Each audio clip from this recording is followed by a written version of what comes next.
ते आपण मार्गदर्शन करावं.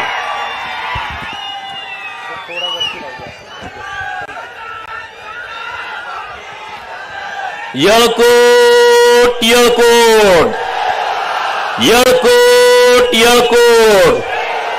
बिरोबाच्या नावानं, बिरोबाच्या नावानं, खंडोबाच्या नावानं, बाळूमामाच्या नावानं आज या ओबीसी आरक्षण लढ्यासाठी इतक्या मोठ्या संख्येनं उपस्थित असणाऱ्या माझ्या सर्व ओबीसी बांधवांना मी सर्वप्रथम मानाचा जय मल्हार करतो. माननीय छगन भुजबळ साहेब यांच्या प्रमुख उपस्थितीत व्यासपीठावरील सर्व ओबीसी नेते आणि तुम्ही सर्वजण, आज निसर्गाची पण साथ आहे आपल्या ओबीसी मेळाव्याला, जरा शिरवाळ पडलंय बरोबर ना. इतक्या मोठ्या लाखोच्या संख्येनं उपस्थित असणारा, गावगाड्यामध्ये राहणारा माझा ओबीसी समाज, मित्रांनो आज आपण इतक्या मोठ्या संख्येनं आपल्या आरक्षणाच्या लढ्यासाठी जमलोय. आपल्या ओबीसींचा आरक्षणाचा लढा एका वाक्यात सांगायचं म्हटलं तर कॅन्सर पेशंट अजून दवाखान्यामध्ये घ्यायचा आहे. 4th स्टेजचा कॅन्सरचा पेशंट अजून दवाखान्यात घ्यायचा आहे, त्याला बेड उपलब्ध व्हायचा आहे. तोवर सर्दी खोकलावाला म्हणतोय माझं डायरेक्ट ऑपरेशन करा, मला ताबडतोब आतमध्ये घ्या. बरोबर का चूक आहे. आता दवाखान्यात कुणाला घ्यायचं हे सरकार नावाचा जो कंपाऊंडर आहे त्याच्या हातामध्ये हा सगळा खेळ आहे. कुणाला पहिला आतमध्ये घ्यायचं, कॅन्सरवाल्याला घ्यायचं का सर्दी खोकलावाल्याला घ्यायचं, हे आता सरकार नावाच्या कंपाऊंडरवरती अवलंबून आहे. पण आमचा डॉक्टरवरती 1,00,000% विश्वास आहे, कारण आमचा फिक्स डॉक्टर आहे डॉक्टर बाबासाहेब आंबेडकर. त्या डॉक्टरच्या दवाखान्यामध्ये योग्यच उपचार होणार, डॉक्टर बाबासाहेब आंबेडकर साहेबांच्या दरबारामध्ये योग्यच न्याय मिळणार. त्यामुळे चिंता करण्याची गरज नाही मित्रांनो. आज डिसेंबरच्या महिन्यामध्ये 9 तारखेला आपली सभा आहे आणि डिसेंबर महिन्याचं एक महत्व आहे. डिसेंबर महिन्यातल्या 2 तारखा आपल्यासाठी महत्वपूर्ण आहेत.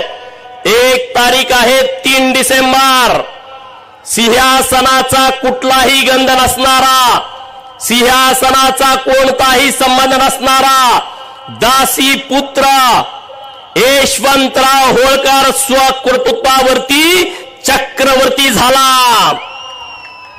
आणि दुसरी तारीख महत्वाची आहे 6 डिसेंबर, ज्या माणसानं आपल्याला माणूस म्हणून जगण्याचा अधिकार दिला, ज्यांच्या जीवनामध्ये अपमान सहन करावा लागला, त्या मानवानं धम्मचक्र प्रवर्तन केला.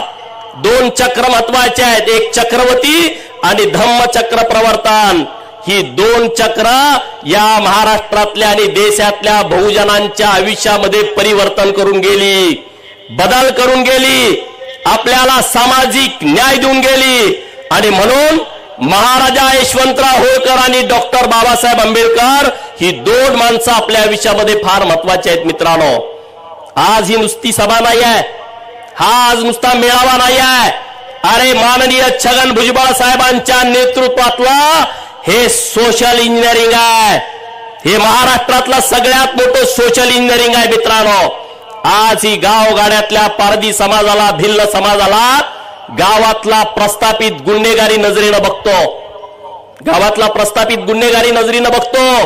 त्या पारधी समाजाला, त्या भिल्ल समाजाला, त्या दलित समाजाला बरोबर घेऊन महाराजा यशवंतराव होळकरांनी सैन्याची फौज तयार केली, त्यांना स्वाभिमान दिला, त्यांना अधिकार दिला. त्याच यशवंतराव होळकर यांच्या विचारानं प्रभावित होऊन या महाराष्ट्रामध्ये सर्वात मोठी सामाजिक चळवळ ज्यांनी उभा केली ते महात्मा ज्योतिराव फुले यांच्या चळवळीला धार होती मित्रांनो. महात्मा ज्योतिबा फुले यांच्या चळवळीला, सामाजिक चळवळीला धार होती. त्या चळवळीमध्ये प्रचंड राग होती, कारण त्यांच्यावरती यशवंतराव होळकरांचा प्रभाव होता. म्हणून महात्मा ज्योतिबा फुलेंनी त्यांच्या मुलाचं नाव यशवंतराव ठेवलं होतं. मित्रांनो, यशवंतराव ठेवलं होतं. आणि महात्मा ज्योतिराव फुलेंचा प्रभाव हा डॉक्टर बाबासाहेब आंबेडकर साहेबांच्या वरती होता. महात्मा ज्योतिराव फुलेंची प्रेरणा घेऊन डॉक्टर बाबासाहेब आंबेडकरांनी त्यांच्या मुलाचं नाव यशवंत ठेवलं. म्हणून मी तुम्हाला सांगतो, होळकर, आंबेडकर आणि फुले या सगळ्यांना जोडणारा यशवंतराव हा आपला एक धागा आहे. मित्रांनो, ह्या सगळ्या विचाराला जोडणारा. या देशात जेवढी आंदोलन झाली, या देशामध्ये जेवढ्या क्रांती झाल्या, त्या सगळ्या क्रांती होळकर, फुले, शाहू आणि आंबेडकर याच विचारावरती झाल्या. कारण या सगळ्या चळवळीचा डीएनए हा होळकर, फुले, शाहू आणि आंबेडकर होता. मित्रांनो, आज महाराष्ट्रामध्ये सगळे ओबीसी एकत्र व्हायला लागलेत, एकजूट व्हायला लागलेत. याचं सगळं श्रेय माननीय छगन भुजबळ साहेबांना जातं. या वाघानं डरकाळी फोडली, या सिंहानं सिंहगर्जना केली आणि गावगाड्यातला पालामध्ये राहणारा पोरगा सुद्धा आता तरतरीत झाला. त्याला सुद्धा कळालं की आमचे हक्क, आमचे अधिकार आम्ही आता जतन करून ठेवले पाहिजे. म्हणून सगळ्यांनी जोरदार टाळ्या वाजवून छगन भुजबळ साहेबांचं अभिनंदन केलं पाहिजे. मित्रांनो, जोरदार टाळ्या वाजवा. ही धमाक, ही शक्ती, ही ताकद ही भुजबळ साहेबांच्या मध्ये. व्यासपीठावरती सगळे ओबीसी नेते आहेत, पण मी भुजबळ साहेबांचं कौतुक करतोय म्हणल्यावरती काय काय जणांना जरा वेगळंच वाटतंय. अरे, जो ओबीसीच्या हिताचं, जो भटक्या विमुक्तांच्या हिताचं संरक्षण करतोय, त्या नेतृत्वाच्या पाठीमागं उभं राहिलं पाहिजे. ही आपली सगळ्यांची भूमिका असली पाहिजे. आणि म्हणून भुजबळ साहेब, तुमच्या पाठीमागं मोठ्या संख्येनं लोक आहेत. अजून तुम्ही सगळ्या गावापर्यंत गेला नाही. सगळ्या लोकांच्या मध्ये काय चाललंय हे तुमच्यापर्यंत आलं नाही. गावगाड्यातल्या लोकांच्या मध्ये एक मोठी ऊर्जा आली आहे, एक मोठी ताकद आली आहे. मित्रांनो, आमच्या आरक्षणावरती अतिक्रमण, गावामध्ये बंदी, सामाजिक भांडणं, दलितांच्या वरती बहिष्कार, सामाजिक बहिष्कार हे संविधानाला धरून नाही आहे. हे संविधानाच्या विरोधामध्ये आहे. आणि म्हणून नुसती आपली चळवळ ही आरक्षण वाचवायची चळवळ नाही मित्रांनो, तर संविधानाचं संरक्षण करण्याची सुद्धा आता जबाबदारी आपल्यावरती आल्या मित्रांनो. आणि म्हणून या इंदापुरातून पुणे जिल्ह्यामध्ये प्रस्थापितांचा बालेकिल्ला आहे. या प्रस्थापितांच्या जिल्ह्यातून या महाराष्ट्रातल्या भीमसैनिकांना, या महाराष्ट्रातल्या ओबीसींना मी एकच आवाहन करतो, अरे सरफरोशी की तमन्ना अब हमारे दिल में है, देखना है जोर कितना बाजू ये कातिल है. हे गाणं आता आमच्या ओबीसी चळवळीचा प्रमुख राहील. या सगळ्या लोकांनी पुढालं पाहिजे, सगळ्या लोकांनी ताकदीनं बोललं पाहिजे. भुजबळ साहेब, पुण्यश्लोक अहिल्यानगर जिल्ह्यामध्ये मी एकदा आंदोलन केला आणि त्याच दिवशी आमच्या एका मेंढपाळांच्या वरती जीवघेणा हल्ला झाला. मेंढपाळावरती रोजच हल्ले होत आहेत, तरी सुद्धा समाज ताकदीनं आमच्या बरोबर उभा राहतोय. मी सरकारकडे विनंती केली आहे, मेंढपाळाच्या संरक्षणासाठी सरकारने कायदा करावा आणि त्या विषयामध्ये छगन भुजबळ साहेब, तुमची आम्हाला पाठिंब्याची गरज आहे. तुमचा आम्हाला पाठबळ त्या विषयामध्ये हवा आहे. मित्रांनो, पाहिजे की नाही भुजबळ साहेबांचं पाठबळ? अरे मग जोरात आवाज द्या ना. अरे, मराठा समाजाला आमचा विरोध नाहीये. भुजबळ साहेबांनी अनेक वेळा सभेत सांगितलं, सभागृहामध्ये सांगितलं की या महाराष्ट्रातल्या गरीब मराठा समाजाच्या आरक्षणाला कालही आमचा विरोध नव्हता, आजही आमचा विरोध नाही आणि उद्याही आमचा विरोध नसणार आहे. त्यांना त्यांचं सेपरेट आरक्षण देण्याला आमचा कुठलाच विरोध नाही. आणि मग ओबीसी तुमचा शत्रू कसा झाला? ओबीसी वरती तुम्ही कशासाठी आग पकड करताय? अरे, जमिनी तुमच्या घेतल्या कोणी? त्या जमिनीमध्ये कारखाने उभा कोणी केले? त्यामध्ये सूतगिरण्या, त्यामध्ये बँका कुणी उभा केल्या? त्यामध्ये कॉलेज उभा कुणी केली? या महाराष्ट्रातल्या मराठा समाजाला नागवलं कुणी? त्या संस्थांमध्ये 50-50 लाख रुपये घेऊन गरीब मराठा समाजाच्या पोरांना तुम्ही भरती केलं. ते पैसे कुणी घेतलं? ओबीसीनी घेतलं. ते पैसे कुणी घेतलं? अरे, तुमचा नेमका शत्रू कोण आहे तुम्ही ओळखा ना. अरे, तुमचा सूर्याजी पिसाळ तुमचा कोण आहे ओळखा आणि मग त्याच्या मागे लागा. ओबीसीच्या नावानं तुम्ही काही करू नका. कोण आहे सूर्याजी पिसाळ? कोण आहे? अरे, धनगराच्या आरक्षणाला कुणाचा विरोध आहे? ओबीसीच्या आरक्षणाला अरे पहिल्यांदा तुम्ही म्हणला मराठवाड्यातल्या लोकांना दाखले चेक करा, झालं मराठवाड्यातलं चेक केलं, परत तुम्ही म्हणताय सगळ्या महाराष्ट्रातले दाखले चेक करा आणि परत तुम्ही म्हणताय सरसकट सगळ्यांना कुणबीचे दाखले द्या. ही कुणाची भूमिका आहे? हे कोण डोक्यात घालताय? कोण डोक्यात घालताय? अरे म्हणून हे सगळे विषय तुम्ही समजावून घ्या, नीटपणे सगळे विषय समजावून घ्या. ओबीसीच्या हितासाठी आपण सगळ्यांनी एकत्रित यायचं आहे. ओबीसीच्या हिताच्या आडवा येईल त्याला आडवी करायची तयारी आपली सगळ्यांची असली पाहिजे. मित्रांनो, तुम्ही इथून पुढच्या काळामध्ये चिंता करू नका. आज महत्वाचे काही विषय आहेत, ते विषय मी तुमच्या समोर मांडतो. ओबीसीच्या 22-23 योजना रखडल्या होत्या. भुजबळ साहेबांनी जेव्हा अंबडमध्ये सभा घेतली त्या सभेचा इतका इफेक्ट झाला. मित्रांनो, मुख्यमंत्री महोदयांशी बोललो, त्याने एक अधिकारी त्या विषयावरती नेमलाय. काही ओबीसीच्या योजना मार्गी लागल्या, काही योजना मार्गी लागायचं बाकी आहे. ते भुजबळ साहेब निश्चितपणे बघतील. हे कशामुळे होत आहे? हे तुम्ही संघटित झाला, अंबडमध्ये सगळेजण एकत्रित आला, म्हणून आता हे सगळं सरकार सुद्धा तुमच्या बाजूने निर्णय घ्यायला तयार झालाय. मित्रांनो, अजून काही योजनांचे पैसे यायचे आहेत. भुजबळ साहेबांना मी विनंती करतोय, नागपूरच्या अधिवेशनामध्ये त्याही सगळ्या विषयाला न्याय मिळावा असा प्रयत्न आपल्या माध्यमातून निश्चितपणे झाला पाहिजे. ओबीसीच्या सगळ्या नेत्यांना माझी हात जोडून विनंती आहे, ही वज्रमुठ शैल्य करू नका. राजकारण, जात पात धर्म हे बाजूला ठेवा. सगळे ओबीसी नेते एक या आणि भुजबळ साहेबांच्या पाठीमागे ठामपणे उभं राहावा. एखादा नेता इकडं तिकडं गेला तर काही फरक नाही, पण मी हात जोडून विनंती करतोय की सगळे ताकदीने उभा राहावा. कारण आता गावगाड्यातला सगळा ओबीसी एक झालाय, गावगाड्यातली सगळी लोक एक झालेत. अरे अजून आम्हाला जाळायला स्मशानभूमी नाही. शीतल साठेने आता गाणं म्हटलं, सचिन माळीने, अरे अजून आम्हाला जाळायला स्मशानभूमीमध्ये आमचं प्रेत नेलं तर त्याला म्हणतात इथं जाळू नका, तुमची स्मशानभूमी तिकडं आहे. स्मशानभूमी कुठं? म्हणजे वड्यात तुम्हाला जाळा. आज कुणबी सरसकट दाखले द्यायचं चालू केलाय, ज्यांच्या नोंदी सापडल्या. अरे अजून आमच्या हेळव्याच्या पोराला, तेल्याच्या पोराला, कोळ्याच्या साळ्याच्या माळ्याच्या पोराला, हटकर धनगर सनगर रामोची वडर बेडर मुसलमान लिंगायत परीट गडची डवऱ्याच्या पोराला अजून दाखला मिळत नाही. 2-2, 3-3, 4-4 महिने हेलपाटे घातले तर आमच्या नावावरती जमीन नाही, आमच्या नावावरती 7-12 नाही, आमच्याकडे कुठलं कागदपत्र नाही. अरे आम्हाला त्यामध्ये काही मिळत नाही आणि तुम्ही इकडे एका बाजूला एका दिवसात दाखले देताय आणि तिकडे 4-4 महिने झाले आमची लोक तिथं अर्ज करतायत, तर त्यांना तुम्ही वेगवेगळे पुरावे मागताय. हा दुजाभाव कशासाठी? हे दुजाभाव कोण करताय? आणि म्हणून गावातल्या सगळ्या ओबीसीनो एकत्र या, ही ताकद एका जाग्यावरती करा, सर्व शक्ती एकजूट करा आणि माननीय भुजबळ साहेबांच्या पाठीमागे आपण सगळेजण ठामपणे उभं राहूया.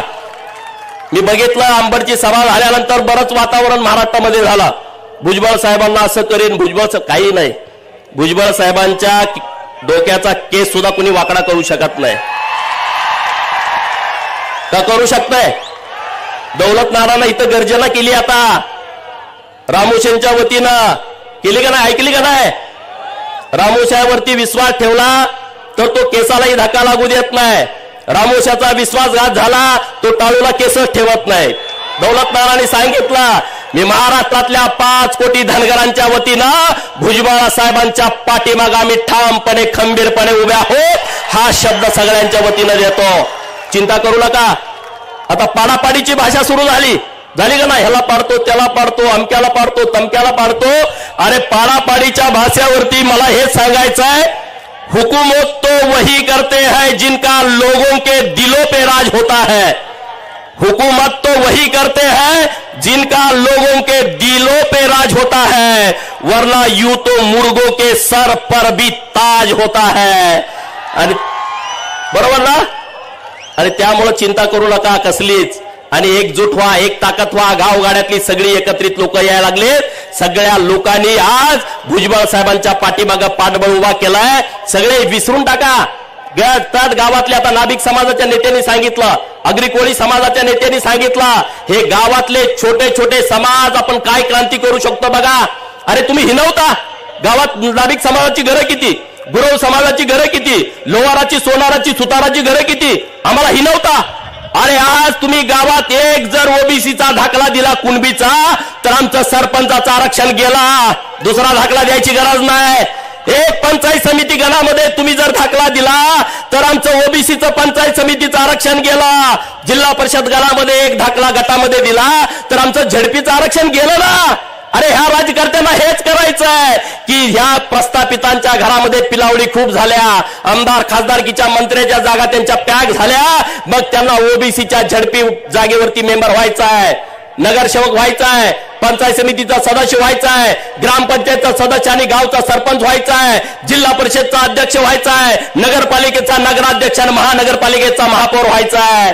अरे तुम्ही 4-4 जरी सर्टिफिकेट दिली तर आमचं राजकीय आरक्षण गेलं राहत नाही ते मित्रांनो. म्हणून तुम्ही जागा व्हा, एकत्रित व्हा, एकजूट करा. राजकारण हा नंतरचा विषय आहे. अरे आपण वाचलो तर पुढचं सगळं वाचेल. म्हणून महाराष्ट्रातल्या सगळ्या ओबीसीनं एकत्रित यावं, एकजूट व्हावं, एक ताकदीनं व्हावं आणि माननीय छगन भुजबळ साहेबांच्या पाठीमागं ठामपणे उभं राहावं.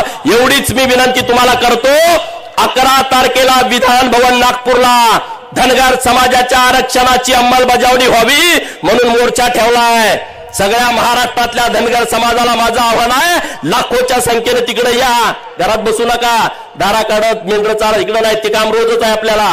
सगळेजण ताकदीनं या आणि परत एकदा तुम्हा सगळ्यांच्या समोर नतमस्तक होतो, तुम्हा सगळ्यांना सॅल्यूट करतो आणि एक शपथ सगळेजण घेऊया. ओबीसीने एक शपथ घ्यावी, सगळे उठून उभा राहावा, हात पुढे करा. मी मागं म्हणतो, तुम्ही माझ्या मागं म्हणा.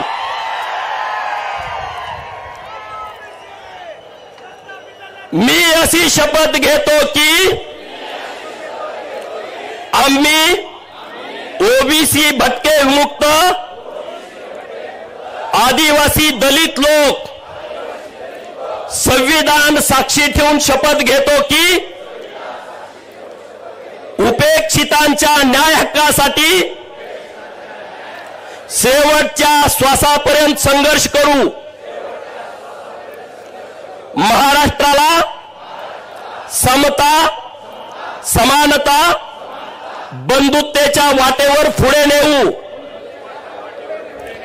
ओबीसी आरक्षण वाचवण्यासाठी, त्यांचे हक्क व अधिकारांचं संरक्षण करण्यासाठी नेहमी एकत्रित राहू. जय भीम, जय मल्हार, जय ज्योती, जय ओबीसी.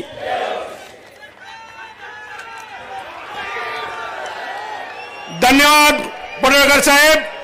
यानंतर आदरणीय लक्ष्मण गायकवाड साहेब.